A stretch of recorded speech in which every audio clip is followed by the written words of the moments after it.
Good morning, everyone. Do you ever find it difficult to give someone a gift? You're not sure exactly what to give them, or you don't have enough money to buy one?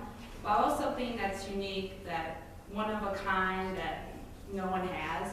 Why would a personalized pillow gift? It's cheap, it's unique, and it's from the heart, especially Valentine's Day is coming up, so it's really nice to give something from the heart. What you're going to need is a fabric marker that you can get at Walmart, a pillowcase, a blank one, and cardboard that you can just get from a box, and a pillow. The pillow at Walmart is $5, but you can use a regular old pillow like I did. But the fabric marker and the pillowcase was $6.50 at Walmart. So first what you're going to do is put the case over the pillow, and you're going to unzip it. If I can unzip it. And you're just going to put the cardboard where you're going to write down so it doesn't seep through the pillow. But since the pillow's too big, I'm just going to use a blank. I use it. So once you have that, this is something I've been working on, I'm already starting on another one. And you're gonna find a clean spot to do it, like on a table or a floor, something that you have a lot of space, so it doesn't mess up. And what you're gonna do, can you guys see that? You want the lights out? Yeah, I'll just turn off the lights. You can trace the words with a pencil before, so you don't make any.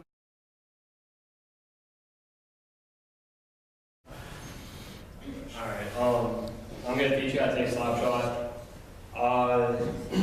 Most people don't really know much about taking a slap shot or playing hockey by itself, but there's a lot that goes into taking slap shots and just playing hockey in general.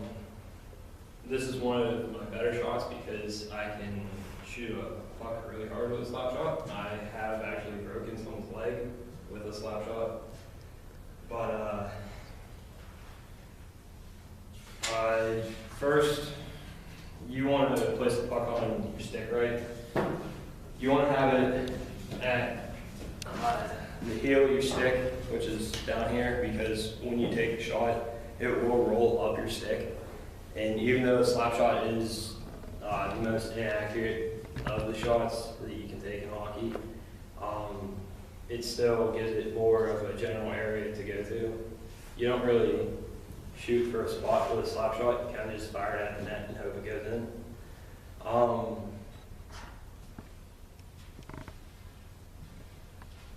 Next thing is the windup of the slap shot. You want to have your hands about this distance apart. It varies with the size, but this is the area that I like to keep my hand at. It's different with a wrist shot because you want to get the kick out of your stick, but with a slap shot, you come down and you flex your stick. And what most people, you can't see, but when you take the shot, you're actually hitting in front of the puck, and your stick is flexing. And with someone who's going to take more slap shots, like a defenseman like myself, you're going to have a little bit stiffer of a flex of the stick. So it gives you. So, when I was in 4th grade, my school decided that was when people who wanted to be in band would choose what kind of instrument they wanted to play. So we all went down to the cafeteria and they had 4 instruments out on tables, and we got to try them all. So when I tried the trombone, my arms were way too short, so there was just no hope of me being able to get the slide out. And the trumpet was just too difficult for me, so that was out. And my best friend played the clarinet, and I didn't want to copy her, so the only instrument left for me was the flute. And I'm really glad I got to play it because there are several benefits to it. You are going to have healthier lungs from your breathing. It even helps you get better at math because reading the sheet music will have you adding fractions in your head. And there are scholarships available for people who play an instrument, so you might even earn money from it. I've been playing the flute for 10 years, so I think I'm qualified to show you guys how to begin. I want you to know how to play the flute. The steps are gathering materials, learning to hold the flute correctly, and actually producing sound out of it. So, the first step, gathering materials, you're going to need a flute, which looks like this in its case. And when you open it up, it has 3 pieces, which I will show you in a second. And it also comes with this cleaning rod in case it gets dirty, which it will. The other things you need that don't come in the case are sheet music and a fingering chart so you can get the hang of what the notes are, and a stand to hold your music. So once you've gathered your materials, the second step is to hold your flute correctly. You first have to assemble it, so here's the head, and it has a hole where you blow, and you take the middle part and you just slide them together. It doesn't really matter how you put it together as long as the keys are generally lined up. And then you take the third smallest piece and For all you that have part-time jobs, y'all have those days where no matter what's going on, you don't want to go to work. Like, all you have to do is just sit at home on the couch and watch reruns of that 70s show, like eat buffalo chicken dip, and you just don't want to go to work. And I have those days myself. And I thought I put the kind of captures that pitch a little bit. It's from Herman Cain. He says that nobody motivates today's workers. If it doesn't come from within, it doesn't come. And fun helps to remove the barriers that allow people to motivate themselves. A little hindsight on Cain's background. He grew up in a poor family from Atlanta, and his dad had 3 jobs, and his mom had 1. So he learned the values of hard work growing up. And he graduated college, and he became a business executive for a lot of restaurant companies like Burger King, Godfather Pizza, and Pillsbury. So he knows what he's talking about when it comes to the blue-collar side of work and the white-collar side. And it's pretty important to have fun while you're working because it doesn't really feel like a job, and it's easy to get stuff done. And I could relate to what he says. I worked in a restaurant for 18 months, and I know Dusty works in a restaurant. It's pretty hectic in the kitchen. Yeah. And everybody gets all stressed out. But whenever I worked at J.B. Halls in Hopewell, and everybody I worked with, all the other dishwashers and bus kids, we all went to high school together. We were a year apart from each other. So there's always somebody to talk to and relate something with. And we always did just off-the-wall stuff, dumb stuff, just have fun and pass the time.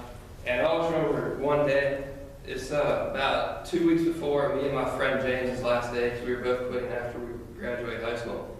And we just wanted to have like the funnest day of work we could possibly have. So we decided to throw a little like retirement party for ourselves. So we brought in like, a couple of our like old uniforms, we hung them from the rafters, like we were retiring our jerseys. We brought in a George Foreman grill, and we were cooking hot dogs and hamburgers for the rest of the staff because like Cook's been cooking for us for the past year. This is warming up. I'm obviously going to tell you guys about winterizing your car. I know that you guys remember this back in 2009. It was like 27 inches of snow overnight. Now, I actually do have a picture of this, and it should look familiar to you guys. And I wish I could show you, but it's not coming up.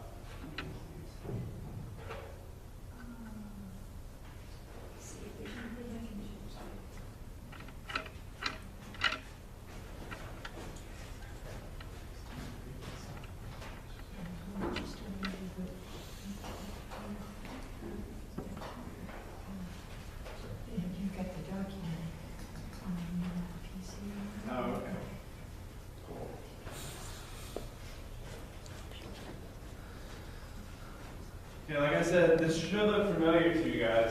We got about 27 inches of snow overnight in 2009. It was like a record for Western Pennsylvania. Just gonna give you guys a couple tips for being prepared for this and being able to drive through this. Obviously, most people weren't driving through this, but obviously it was a very significant snow. I got all my pictures from Google. And I actually just typed in buttload of snow, which you guys can't see. And this is what came up. 2 weeks later, I don't know if you guys remember, we got an ice storm afterwards. I think we got about 2/10 of an inch of ice. This wasn't my brother's car, but this was another car that I got off of Google Images. My brother and I, we were locked out of our car for at least a couple hours. So we couldn't get in, couldn't break the ice at all, and we sat around scratching our heads for about, like I said, an hour or two. And then my brother's girlfriend comes over. All right. I recently just got a job at Pizza Hut, and one of the employees came up to me and she showed me this rose, and I asked her how she made it. And I'm going to show you guys how to make this rose. Now, I have always been bad at small talk, whether it's sitting at a restaurant with my girlfriend or meeting new people. I've just always been bad at small talk, and I figured, this is an easy icebreaker. Now, what I want you guys, to learn is how to make a rose out of a napkin. Now, you can take any ordinary napkin. I have paper towels here. They work as well, but they are a little thicker, so it's harder to contort. Now, first what you want to do is you want to start with the butt of the rose. What you're going to do is you're going to wrap the napkin around your pointer finger, and then you're going to continue around your middle finger, then again around your ring finger, and then so on. Depending on the napkins, it may not fit around your pinky or even your ring finger, but either way it'll work. After this, you're going to pinch at the bottom of your rose, at the tip of your fingers, creating the rose, if you may see. After this, you're going to twist to make the stem. The second step is making the stem, so all you're going to do is you just twist it. That's it, simple as that. The next, with the stem, you're going to, if you want to make a leaf, you can pull out a piece of excess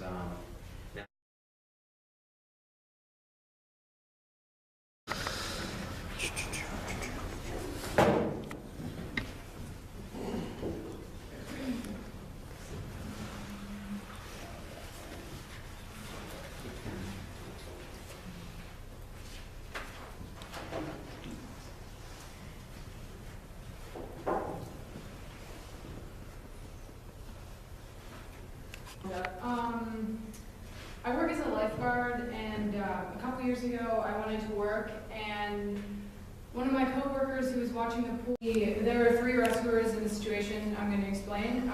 There's a primary rescuer, and that's just the person who sees the victim and gets in the water to get them. And then there are 2 secondary rescuers, and then in this situation, the victim is going to be a passive drowning victim, and that just means that they're face down in the water, and you can see that in that picture there. So the first thing is the primary rescuer goes to get the victim, and the most important thing for them to do is to support their head and their chin, and to do this, you move the victim's arms above their head, like you see here, and you roll them over gently. You want to make sure your hands are on the victim's biceps, and you also want to make sure their arms are snug to their head. And you also want to make sure that you're on their level, so your shoulders should probably be in the water, and this way you can talk to them and check their breathing if you have to. And another thing is that when you backboard, you always want to be in shallow water. It just makes everything a lot easier because you're not sitting there treading water for 2 minutes.